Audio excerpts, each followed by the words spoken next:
সুপ্রিয় দর্শক বন্ধুরা ও সম্মানিত চাষি ভাইরা, আজকের এই পর্বে আমি আলোচনা করব আমরা ধান ক্ষেতের কোন কোন বৈশিষ্ট্য দেখে বুঝবো যে আমাদের ধানের ফলন ভালো হবে, কিংবা আমরা আমাদের ধান ক্ষেতে যে পর্যবেক্ষণে যাই, দেখতে যাই, আমরা কোন কোন বিষয়ের দিকে লক্ষ্য রাখবো, যে যেই বিষয়গুলো ভালো থাকলে আমাদের ধানের ফলন ভালো হতে হয়। বিশেষ করে আমরা কোন কোন জিনিসগুলোতে লক্ষ্য রাখবো, যে জিনিসগুলো দেখলে আমাদের ধান ক্ষেত ঠিক থাকবে। তো আজকের এই পর্বে এই বিষয়গুলো নিয়েই আলোচনা করব। সাথে আছি আমি মোহাম্মদ শাহিনুর আলম শুভ, ডিপ্লোমা কৃষিবিদ। তো চলুন দর্শক বন্ধুরা, জানি ধান ক্ষেতের কোন কোন বিষয়ে দেখে আমরা বুঝবো যে ধানের ফলন ভালো হবে, পাশাপাশি আমরা ধান ক্ষেত পর্যবেক্ষণে কোন কোন বিষয়ের দিকে বিশেষ করে নজর দেব। চলুন শুরু করা যাক। শুরু করার পূর্বে ছোট্ট একটি রিকোয়েস্ট, যারা আমার চ্যানেলটি প্রথম দেখতেছেন বাংলাদেশ থেকে অথবা ইন্ডিয়া থেকে, তারা আমার চ্যানেলটিকে সাবস্ক্রাইব করবেন যেন পরবর্তীতে আরো আপনার সাথে আমার দেখা হয়, কথা হয়। তো চলুন দর্শক বন্ধু, মূল পর্বে যাই। তো দর্শক বন্ধুরা, এই ধানের ফলন হবে এইটা আমরা কিভাবে বুঝবো, তার অনেক কয়েকটি বৈশিষ্ট্যের মধ্যে প্রথম যে বৈশিষ্ট্যটা তা হচ্ছে কুশির সংখ্যা। যদি আমাদের ধান ক্ষেতে চারা রোপণের 35 থেকে 40 দিনের মধ্যে আমরা দেখি যে 18 থেকে 22টির মতন কুশি ধান ক্ষেতের মধ্যে চলে আসছে, অর্থাৎ আমার ধান ক্ষেতে 18 থেকে 22টি কুশির উপস্থিতি আছে প্রতিটি গোছায়, সেই ক্ষেত্রে আমরা ধরে নিতে পারি যে আমার ধান ক্ষেত মোটামুটি একটা ভালো পর্যায়ে আছে। তো 18 থেকে 20টি, এই আমরা সময়টিকে এইভাবে নিলাম কেন, যে 35 থেকে 40 দিনের মধ্যে। তো 35 থেকে 40 দিনের আগে যেই কুশিগুলো হয় এগুলোকে প্রথমত ফার্স্টারি এবং সেকেন্ডারি কুশি বলে, অর্থাৎ অ্যাক্টিভ কুশি এগুলোকেই বলে। এই কুশিগুলো যত হবে তত বেশি ধানের পরিমাণ বাড়বে, কারণ এই কুশিগুলোতেই শুধু ধানগুলো বেশি হয়। আর পরবর্তী যেই কুশিগুলো হয়, থার্ড বা টারসিয়ারি কুশি, এই কুশিগুলোতে ধানের সংখ্যা তেমন পায় না, কিংবা কোনো একটা পর্যায়ে এই কুশিগুলো ছেড়ে দেয়, যার ফলে এই কুশিগুলোতে শীষেই আসে না বা ওই ছড়াগুলো ঠিক বড় হয় না। তো আমরা এই 35 থেকে 40 দিনের মধ্যেই যদি আমরা অ্যাক্টিভ কুশিগুলো 18 থেকে 22টাও পেয়ে থাকি, তাহলেও আমরা ধরে নিব যে আমাদের ধান ক্ষেত মোটামুটি একটা ভালো পর্যায়ে আছে, ভালো ফলন পাবো আশা করি। আর দ্বিতীয় বিষয়টি হচ্ছে 55 দিন বয়সে। 55 দিন বয়সের ক্ষেত্রে আমরা যেই জিনিসটি বিশেষ করে লক্ষ্য রাখবো সেটি হচ্ছে খোল পড়া রোগ। এই সময়টিতে খোল পোড়া রোগটার আক্রমণ খুব দেখা দেয়। এই খোল পোড়া রোগটাই কিন্তু আসলে ফলন কমার জন্য অত্যন্ত একটি গুরুত্বপূর্ণ ভূমিকা রাখে।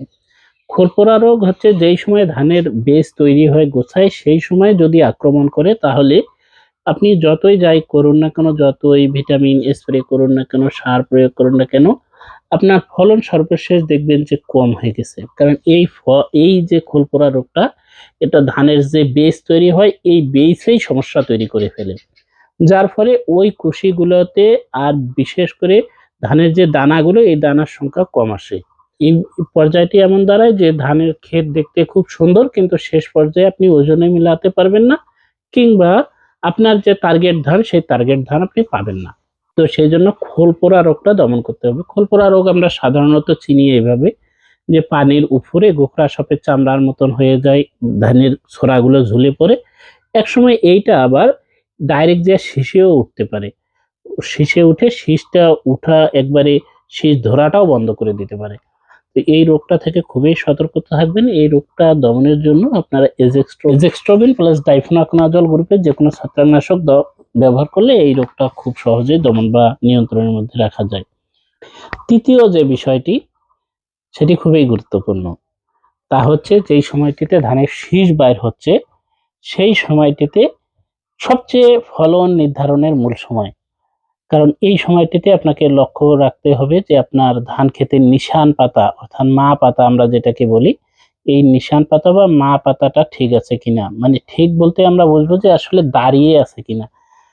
এই নিশান পাতাটা যদি ঠিক থাকে, অর্থাৎ যেই ধানগুলো থেকে শীষগুলো বাইর হচ্ছে, এই শীষগুলোর প্রতিটা শীষের পাতায় একবার টিনটিনে দাঁড় হয়ে থাকতে হবে, স্ট্যান্ড বাই থাকতে হবে।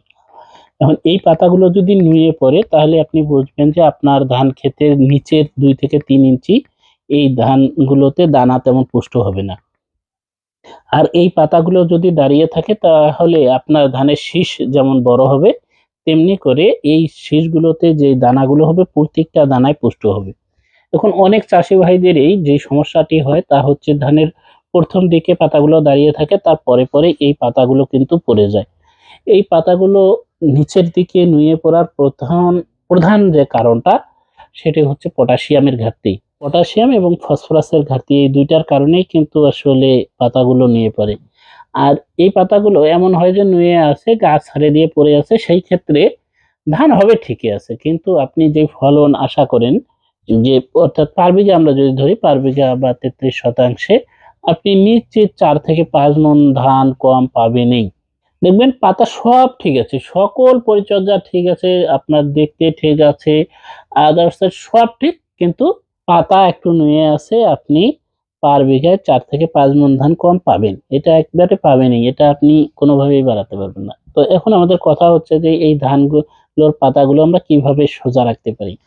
সোজা একটি উপায় হচ্ছে যেই সময় এই শীষগুলো বাইর হচ্ছে কিংবা হবে, মুখে আসছে আমরা বলি, অর্থাৎ আর কয়েকদিন গেলেই শীষ ফুটে মানে শেষ ফুটে বাইর হবে।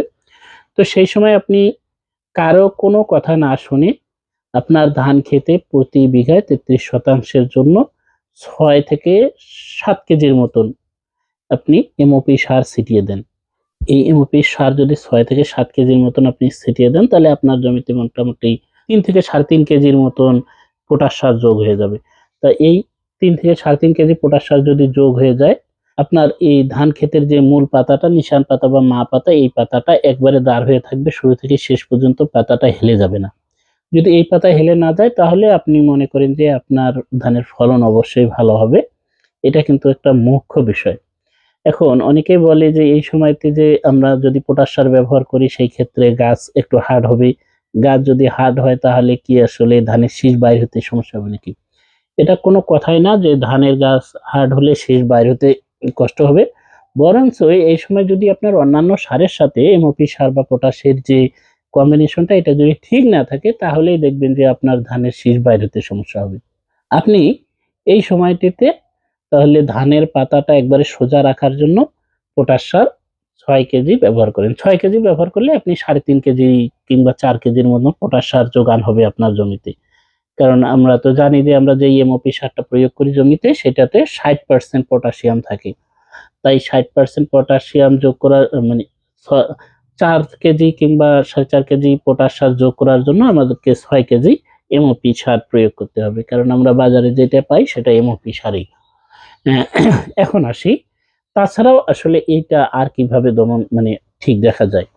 আরেকটা জিনিস, আপনি এই ধান গাছের নিশান পাতা বা মা পাতা যদি ঠিক রাখতে যান, নাটিভো ব্যবহার করতে পারেন।